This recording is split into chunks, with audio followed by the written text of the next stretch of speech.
Տիկին Մանասյան խնդիր այն, որ ատելության խոսքն են փորձում կանխարգելել, բայց հենց իշխանություններն են շատ դեպքերում այդ ատելության խոսքի գեներացնողը։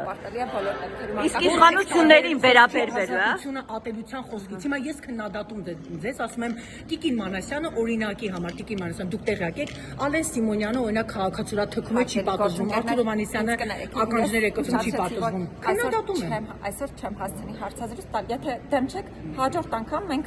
մշտապես ենք հարցազրույցներ անում, ճապազրույցներ են, հաջորդ անգամ ես հարցազրույց կտամ եւ այդ կնոջ հետ հանդիպել եք թե ոչ, Տիկին Մանասյան, իրանցի կնոջ։ Այդ կնոջ հետ կապված հարցով մենք զբաղվում ենք, իրենից չունենք թույլտվություն ասելու, թե ինչ։ Բայց նախաձեռնություն կա, օրինակ դուք ասել եք, որ ցանկություն կա, ուզում եք հանդիպել, ինքն էլ մերժել է, որ նշեցիք ցանկություն չկա։ Ես չասացի, որ կնոջ հետ հանդիպել ենք, թե չենք հանդիպել։ Հիմա ասում եմ, ասիկ ցանկություն չկա դրա համար։ Հարկելի գործընկերներ, մենք դիմումատուի հետ կապված որևէ տեղեկատվություն հայտնելուց առաջ պիտի ունենանք դիմումատուի համաձայնությունը, հետևաբար այս փուլում չեմ կարող տեղեկատվություն փոխանցել։ Ճիշտ է, տեղեկությունը հացն սպառնում են նրան։ Հարկելի գործընկերներ, այսօր հարցազրույց չեմ կարող տալ, շնորհակալություն։